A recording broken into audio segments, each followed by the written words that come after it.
How's it going, Sha? It's not bad. How are you doing? I'm good. I am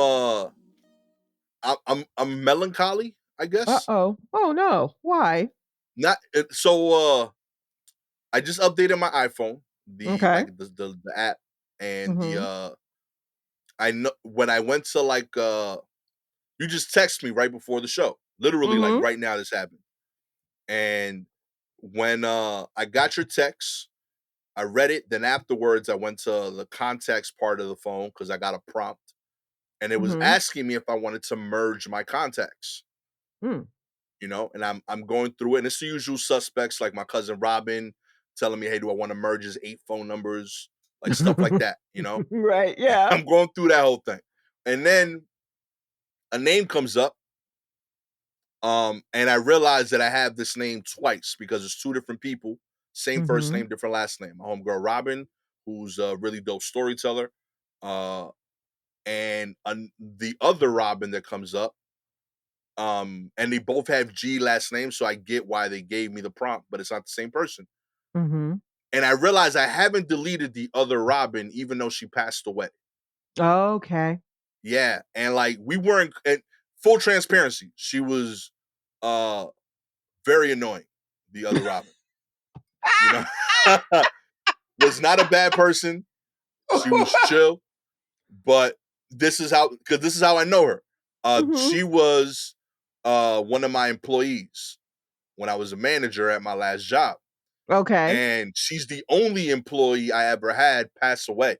Like that messed Mm. with me a little bit. I remember at the job of like, uh, yo, like that's weird that like people I'm like interacting with daily pass away. I Mm-hmm. don't know why like that struck a chord with me. I was like in my early 30s, I guess. Mm-hmm. But like that, like I was thrown off by that. I was like, yeah, I was just, telling this lady to like move that sofa yesterday, and like she ain't coming back. And like Right. her voicemail, I kept it. Her last voicemail was her giving me one of the many excuses she would give me for why she was going to be late for work. Mm-hmm. Really sweet lady, Mm-hmm. terrible employee. Okay.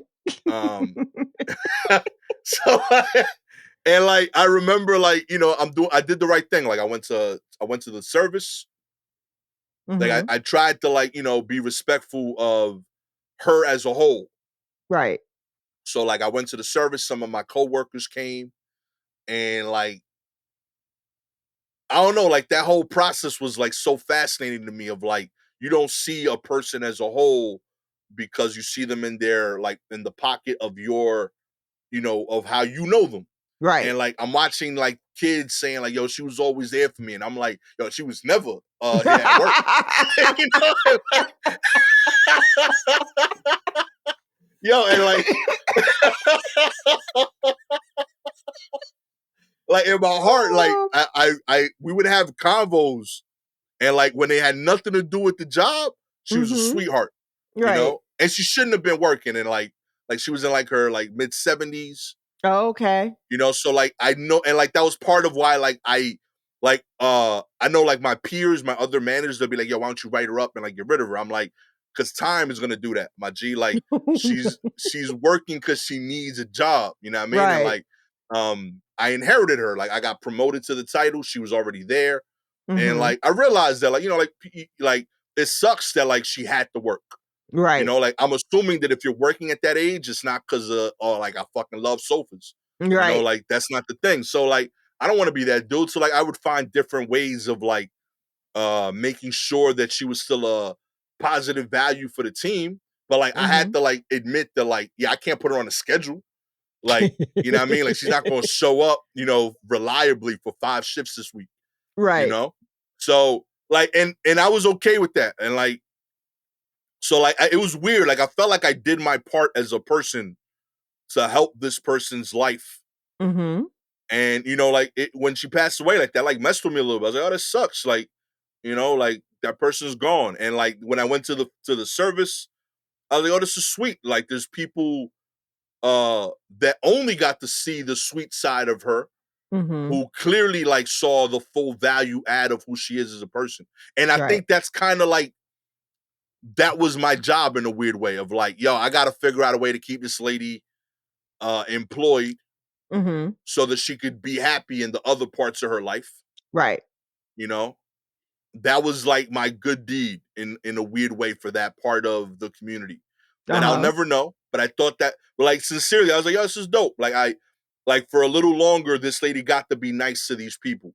You Mhm. know, I probably sold 4 less sofas every shift she was on, and I think Uh-huh. that's okay. That's a good trade. You Okay. know, I don't know if I could put that in my reports. You know, but Right. I felt like it was a value add. But like it gave me perspective a lot of like because I def remember like thinking about like how do I balance this lady out on my schedule all the time because Mhm. I know she's not gonna sell more for me. I know she can't physically do the physical parts of the job. We were the outlet of us of the company, so we had like physically to move items, used items. Like it wasn't like it was like how you sell the display model when a brolic 20-year-old delivers it. Right. So like this 70-year-old lady would like sell something and all it and like it would be the one thing she would sell all day. So like she's relying on a commission, but like I know that if she sells it, I gotta move this thing, you know? Right. Like none of these are like I'm the only like dude in a suit moving sofas like twice a day, but it was only when it was her sale. It made sense. Like I gotta help with this. But yeah, like at some point, like I realized that there's like other aspects of life and like uh I don't necessarily think that like we see all that all the time because we meet people through the prism we meet them through. And Mhm. like that was one of the first moments where like I kind of saw that as a person.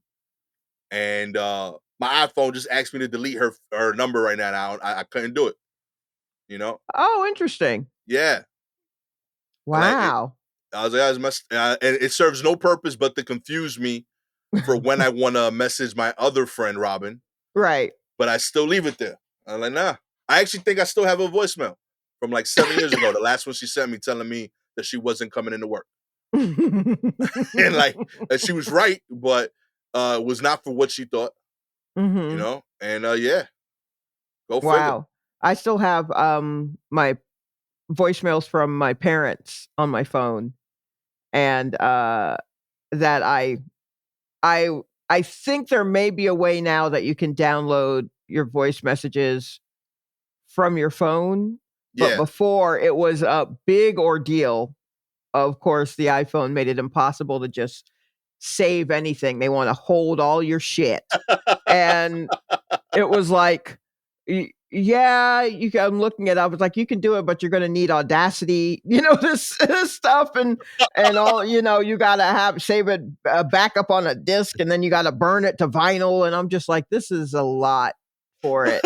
Um, but I think they've since figured out a way, to do it, but I just haven't done it yet, um because I'm like, "Is there a way to do it where I don't have to hear it?" Because I tried it the other way, which Yeah. meant playing it into Audacity, and I was like, "Yo, what I'm not gonna do is sit here and listen to my parents Yeah. talk for, a minute at a time."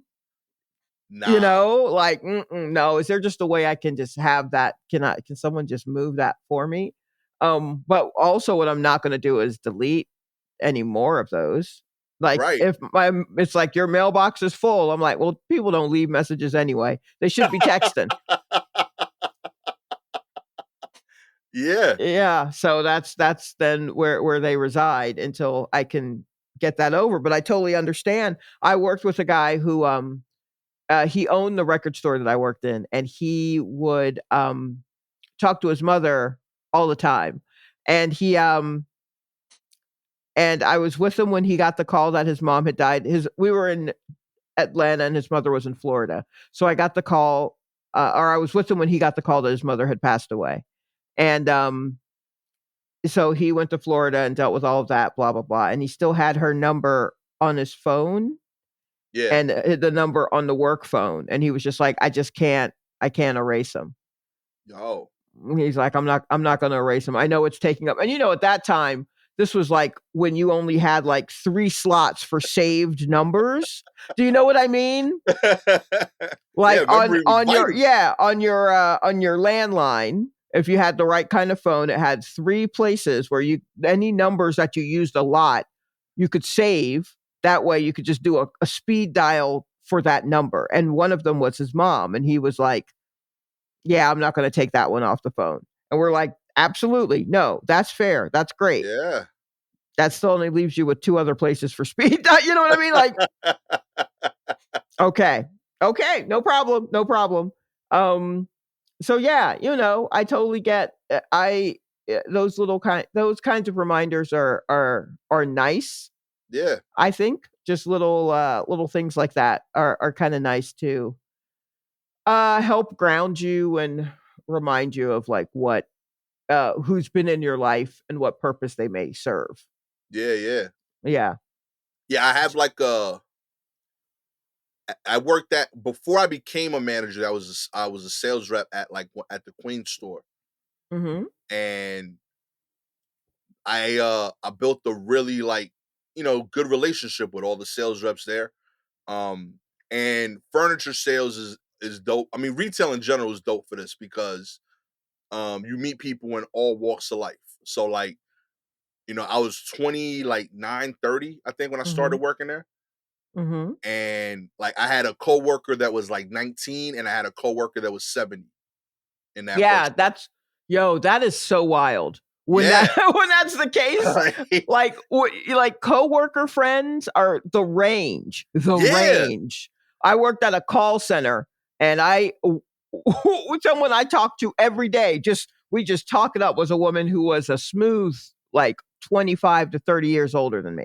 Yo, yeah, And I and was that's the yeah, and homie. I was like 20 at the time. And she was for sure like going on 60. And we were just thick as thieves. And I'm like, what? Straight up. Yeah. Now she Yo, didn't go to the club with me or nothing, but I mean, when we were in that in building, the we were building, yeah, together. Yeah. straight up. Like I was thinking about it, I was like, yo, at this building, like this dude Michael N. Like that was his last name. Was the letter. I don't know what his full name was. Oh, okay. That's I've what come we across called him. that before. Yeah. Yeah. Yeah. And like there was no other Michael, but there had previously been one. Mm-hmm. And that's what they had to put on his name tag then, and now it's stuck. So Right. like even though there was no new Michael, everyone still called him Michael N. And like this dude, him and I were the only 2 homeowners. So like we talked boilers and shit every day. And like there was people way older than me, but not his age that didn't. So they Right. didn't rock with us about it. They're like, these 2. And like and like we would kick it. And like furniture sales is not like retail in that like not like every other retail environment in that it's not like a massive amount of people in the store that Mm-hmm. outnumber the sales reps. Usually Right. it's the inverse. We outnumber the people coming in, so we take turns. Mm-hmm. So like the rest of the time, you're just sitting on really comfortable new sofas. Like sincerely. So like you chilling. Furniture sales fun and like it's relaxing in comparison to Uh-huh. almost every other job. So like, Gabby would come in and check. Like when I had an evening shift, she'd pop in and say, "What's up?" She's like, "I gotta run errands anyway. Let me shop, and Mm-hmm. I'll time it so that I'm done when you close." Right. And I drive home. And like she was telling me, she said, "Gas, so I can't tell you how many times I would walk in that store and you would be sitting next to Michael N, who would be passed out, like straight up, full on drool on his face." And I'm like, "Yup, that dude's 70 years old. He need power naps." Like, like so it'd be 45 minutes sometimes between his 2 customer turns. Right. So like, yeah, that dude's 70. Yeah, he gonna take a nap. He knocked out all the time next to me regularly. She's like, I can't. She's like, all the time I walk in the street, like, yup, passed out. I don't blame him, That's But so funny. straight up. But when I left, he would Facebook message me Of course. a ton of like really heavy graphic holiday greetings that Huh? like are super old people shit. Like he would find like a gif from Oh. when gifs first were being made. Yeah, lots of glitter. A lot of glitter. A lot of animated glitter. Yo, And I'm talking Okay. every holiday, I without question would get a Michael N. GIF or GIF, however you say it, in my Mhm. Facebook Messenger box. Say, hope That's all is well. Happy holiday. And I know that like that must have been like an effort for that man. Like to figure all Yep. that shit out on his phone. I know he didn't have like an iPhone or any of that. And Mhm. he figured out how to do it and he would send me that message. I got that for like 3 years. And then like, I found out he like left, but like, I don't know what's going on with that dude. And I think about it. Like, yo, I hope you're good out there, Mike. And if you listen to the podcast, Yeah, if I'll you're be highly listening, surprised. But like, good on you for making the leap from blingies to podcasts, real but talk, B. That dude was awesome, yo. We would ask, like, cause he like somebody went to his house once to pick him up. He had car trouble. And they Mhm. found out that he like lives in like some crazy mansion in Queens. And then like the rest of the time, people were like, yo, why you do this? He's like, it's fun. I like sales. You know, you know? So they're like, what you used to do before? He would always just wink and laugh and like never answer. Fucking Oh, wow. 5 years in the store, you just wink and laugh. What you used to do before this? That's my homie, yo. Real talk, B. Oh, boy. Oh yeah, man. Yo, you need more people. Everybody should work retail. I'm telling you, teaches you. Absolutely. You You get the really full should. spectrum. Sincerely, you need it. It is invaluable life experience. You Yeah, know? if only to help you build up your patience. You either need to work food service or retail Yeah, yo. just for a summer. Yo, Knock you that get out. cross reference. I know for a fact. My homegirl used to work. They worked there. I can't say her name because it's super Dominican and it's only her that has it. I'm sure. But Okay. like, she single mom has a boy, and we all went out to chill one day. Boy had to use the bathroom. I said, I'm used to this. I go. Mhm. I went with him to the bathroom, and I realized that he's a full pants dropper. Oh, And I okay. had to give her the like info. I was like, yo, my man, you can't do that. And he's like, why not? It's how they taught me to use the bathroom. I was like, yes, this is how your mom taught you, because you are alone with your mom in your Right. house. You can't do Right. this out here in these streets. And I had to inform her, like, yo, listen, this is a gap in knowledge that he Okay. has currently. So just putting it on your awareness. You're not gonna be able to see the proof when he's Right, out but there, but it's gonna be a problem. Like you can't just have your boy butt out in these stalls. it's gonna be a You problem. know what I mean? And I had a school on, and it came in handy because like my nephew ended up having a similar issue, like like a year ago or two when we took him out to like a Broadway play. But I was Mhm. ready that time because I dealt with an ass out kid a few years prior. I was like, oh no, I Right. know the coaching I got to do. I've practiced. You know, telling you all because of retail, baby. Oh, 'cause of oh my god. Yeah, there are many lessons you can learn from retail. That is but one of them. I didn't think that was gonna be the one, but I promise you, I learned it. Remember forever. You know. Oh my god. Shouts to Robin G, Michael N. You know what I mean? I appreciate y'all. Y'all's good Oh people in my life. man. Real talk. Let's get into the news. Okay. Ami in a Hellcat. That is a full name, What? like a Tribe Called Quest. Ami in a Hellcat. You know?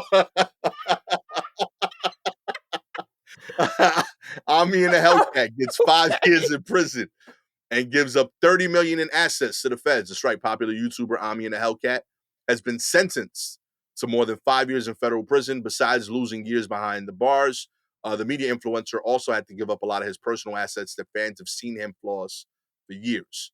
According to Fortune magazine, Ami in the Hellcat, whose real name is Bill Omar Carrasquillo, that feels like one of my people, pleaded guilty Mm. to conspiracy, copyright infringement, fraud, money laundering, and tax evasion last year, and other charges connected to what the Justice Department suggested is one of the most brazen and successful TV piracy schemes ever prosecuted by the government.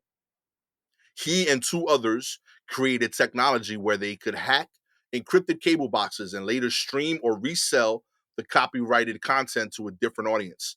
Ami and the Hellcat is said to have created a hood version of Netflix with about 100,000 subscribers before it was shut down by the DOJ in 2019.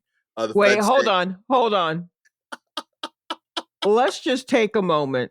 yo, Look, I'm not a fan of crime, But let's just take a moment and really appreciate the work that Omni in a Hellcat did. Because let me tell you something, or Omi in a Hellcat. Yeah. I was fully prepared to rake him over the coals over this ridiculous fucking name, Omi in a Hellcat.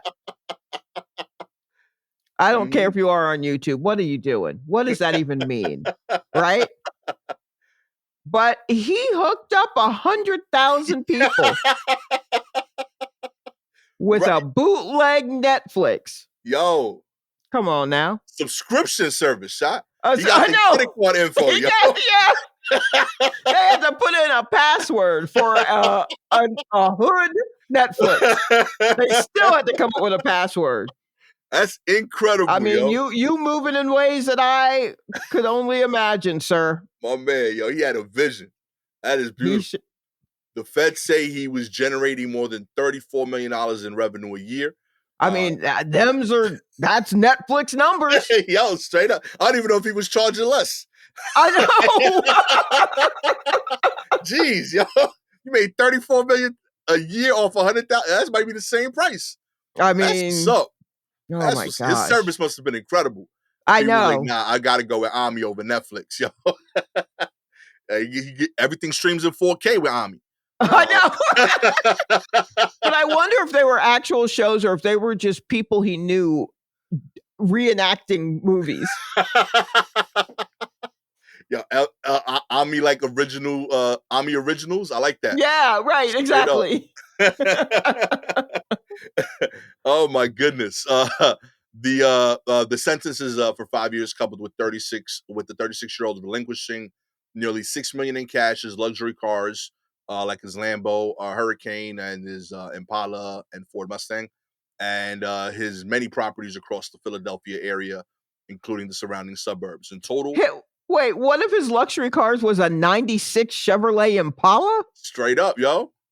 That was a luxury car. Okay, I mean, I don't know. I'm going back to getting ready to make fun of you, Mr. Hellcat, but I'm trying to remember that you did supply a service to 100,000 subscribers. So did work.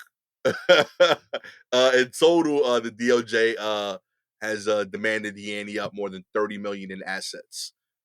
So yeah, bang. Shouts to Ami. No. I think we need to. There are a couple of things here that need to be pointed out in this article. One, his lawyer said, all right, his lawyer is Dante Mills, of course. Your lawyer's going to be named Dante.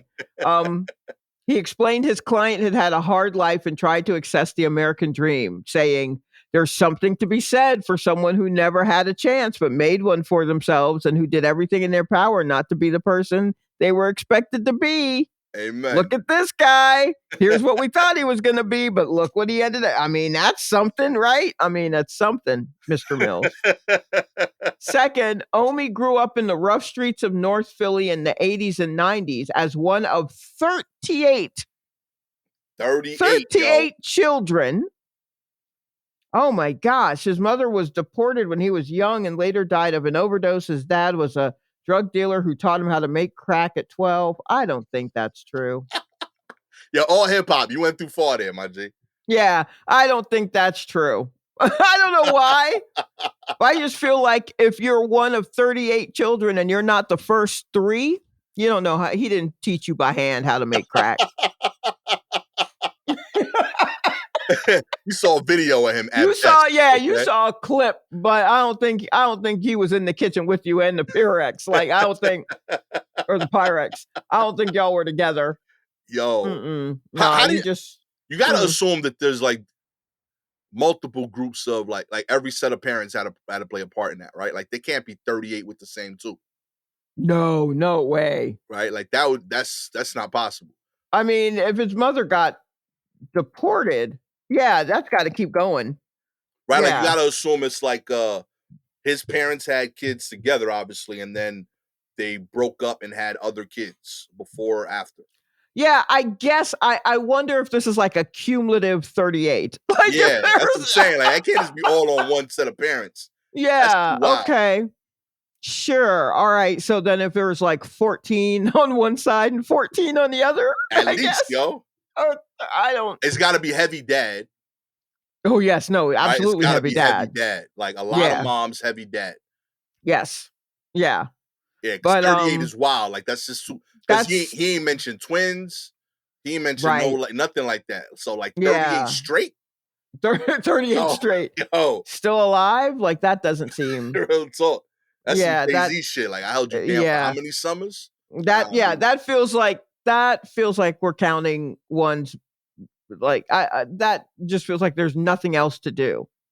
And I mean, I've never been to North Philly, but I feel like there's probably something else to do besides fuck. Real talk. 38 kids isn't like that's a goal.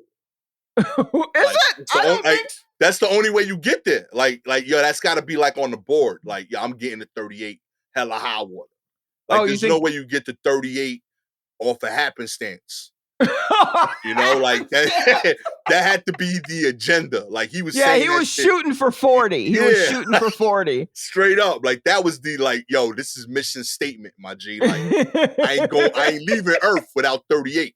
You know, I just look at like, me. I done fucked around, ended up with 38 kids. Now real how talk. I'm going? Yeah, that's not how that works. Nah, B. Okay. This was the Michael Jordan of like making kids. Like, you know, he had 4 kids and he told him that was it. And he took And I, that personally. I took You know, that personally. like, there's no other way. 38 is wild, yo. Yeah, that's a I've rethought kids every time I had a kid. Every time I had a kid, I was like, I don't know if I want kids. Like mid kid. And this 38 times, nah, B. It's too much. yeah. No, nah. Yeah, I that's a cannot believe it. decision. That's a decision. That's like you went into it like, yup, I see a future. Uh-uh. In other news, she left her 2007 iPhone in its box for over a decade, and it just sold for 63 racks. That's right. When Karen Green got her new job in 2007, some of her friends pitched in to buy her a brand new iPhone. And while hundreds of thousands of Americans clamored to get their hands on the first version of the revolutionary smartphone, Green wasn't one of them, in part because she had just upgraded her new non-smartphone not long before and reportedly didn't want to switch from Verizon to AT&T. There you Oh, go. shots fired. Straight up, yo. Yeah, because it was the only one service that had jumped, I think, Yeah, right? that's Yeah. right. Yeah, yeah, yeah. They were the only two. Yep. Yo, I didn't want to get rid of my new phone, and I figured it's an iPhone, so it'll never go out of date. Ha, she didn't know. Mm.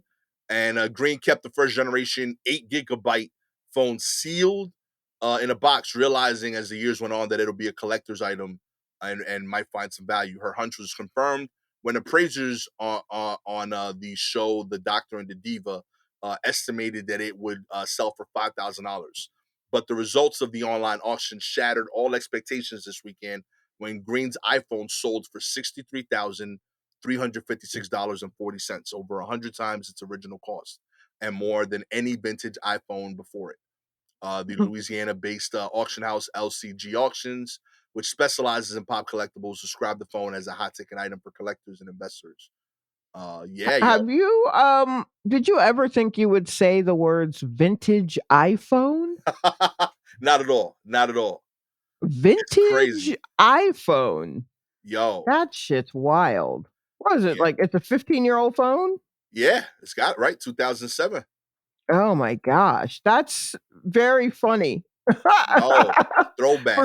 For someone who just got $45 for their trade-in. No, Was it vintage enough yet, Shaq? yeah, no, I guess not. I guess it wasn't. Yo, I wonder if somebody got like an iPod, like the OG iPod, still boxed up. People are still looking like people who have them kind of don't want to let them go. Yeah, And then there are people who are actively looking for the ones that, held a good amount of what, like MP3 players in general are just gone, it feels like, yeah. because people are just streaming. They keep pushing us towards streaming instead of ownership. And let me tell you something, if I can just shake my fist at the clouds once again, own the shit. If you listen to it more than 5 times in a month, if you listen to it at least once a week, buy it. Fucking Word up. buy it. Whatever it is you're streaming and you listen to it that much, fucking buy it. Because they will take it from you. Something can happen and they will fight. And then they're like, well, you know what? You just don't get this album anymore. And now you're ass out. That's one of your favorite albums. That's how you keep it moving. And it's fucking Gone gone. Go forever. on and buy it. Go ahead and buy it. So yeah, like, so there are people who are looking for things to hold their music and all that kind of shit. And so those are going for a lot of money. If you look Hmm. up like iPod, how much iPods are worth.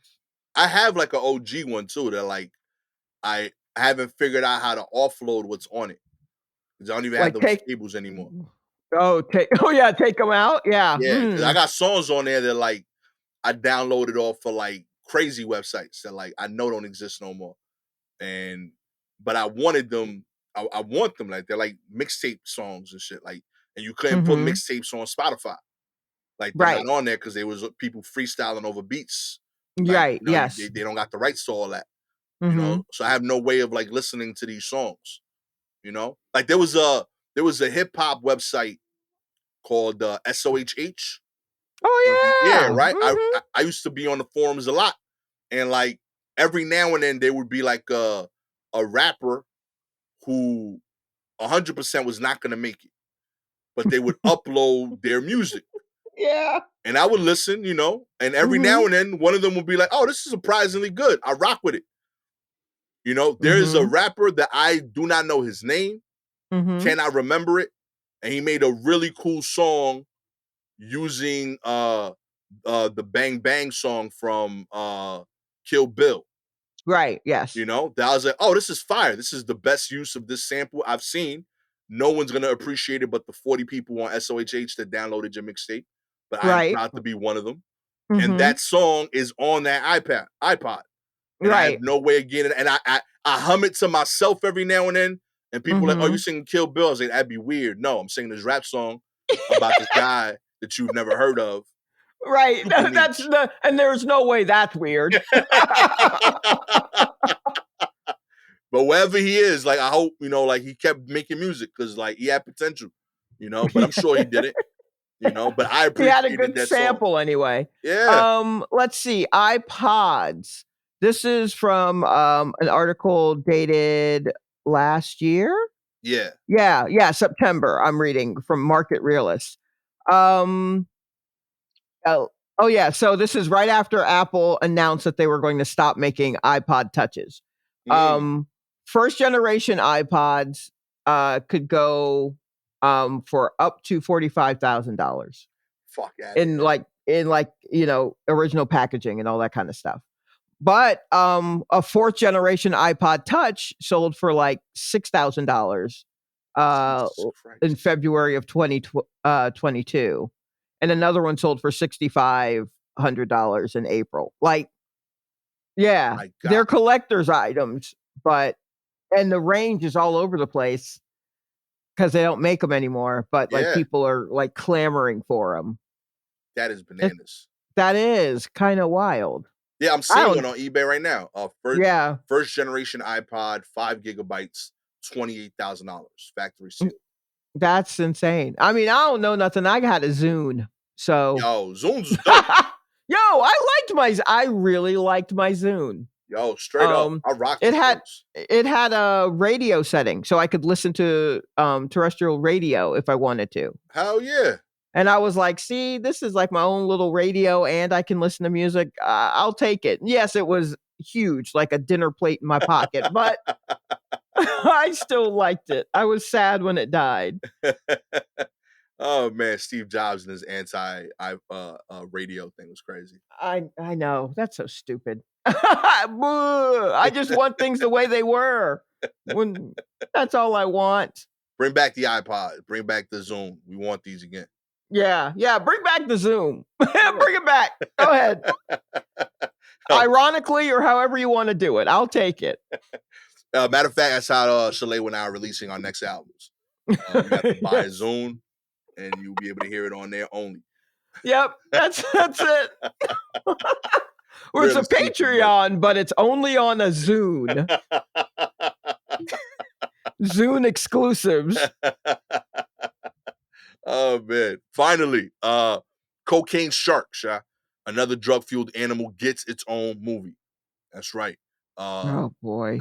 Cocaine Shark is scheduled to arrive in theaters in July, fins and all, according to this Huffington Post article, following last month's release of the Elizabeth Banks directed Cocaine Bear. Cocaine Shark focuses on a mafia drug lord's production of a shark derived stimulant before an explosion and leak at a laboratory puts an army of mutated, bloodthirsty sharks on the loose, according to its IMDb page.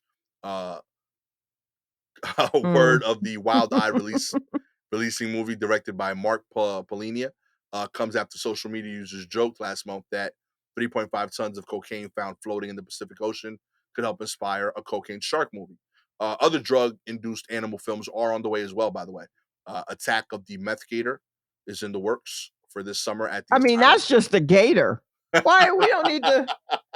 Isn't that what Breaking Bad was about? What There are we you go. doing? I don't know. Like, I'm pro it's that. Cocaine Bear. I haven't seen it, but the idea admittedly seemed fun. Yeah, it does seem kind of funny. And the director Elizabeth Banks, she's funny. She's got a good head for comedy. Clearly, you've seen her in all kinds Yeah. of movies and TV shows. Fantastic. But and I don't know why I didn't see it coming that people would be like, we need more cocaine animals. I don't know why I didn't see that being a thing that people would say. But I don't know. I feel like let's have a cocaine animal in the animal kingdom. Right? Because these are all going to be cocaine animals that then humans have to deal with. But let's, get a possum cocained out or a cocaine coyote. And he has to go back to the den. And, they don't like dealing with humans. They hide from humans, coyotes, coyotes hide from humans. I know we've had a discussion about coyotes in the city. They just walk in the street and all that shit. But, like, imagine one on coke. Sha, and how, what you've happened? inspired me, Sha. Oh, no. You know what I hate when I do that. What happened? What if we have a movie about a cocaine possum and he can't do the thing that he does because he's on coke? Oh my God, he can't play sleep. He can't play dead. He can't play dead. Yo. Yo, that is certainly a metaphor for something. I think we should do it. No. If you would like to be an EP, yeah, on Cocaine Possum, all you gotta do is like and subscribe to the show, baby. You should also send money to make that possible. Admittedly, so yeah. Night shoots. They're all the shoots are at night, so we're gonna have to. Plus, a lot of possums in the budget. A lot of So we're gonna need some Wranglers. Yeah, just send us your resumes, your CVs. Just let us know how you can help us. If you're an Apple Spotify listener, we do appreciate your ratings. 4 stars. You don't see the vision for this, okay? You don't understand how tough it is for possums to play dead high on cocaine, okay? I don't think you understand how crazy this film is going to be. Revolutionary, oh man, okay? Huge. You know what I mean? You think it's just comedy? It's psychological thriller too. No, this is like less than zero. This is Brett Ellis, Bret Easton Ellis. This is tough. This is tough stuff we got. Yeah. 5 stars. You understand? This could be Shutter Island level brilliance. Okay. You know what I mean? Huge reveal at the end. We're all on cocaine. Is what the movie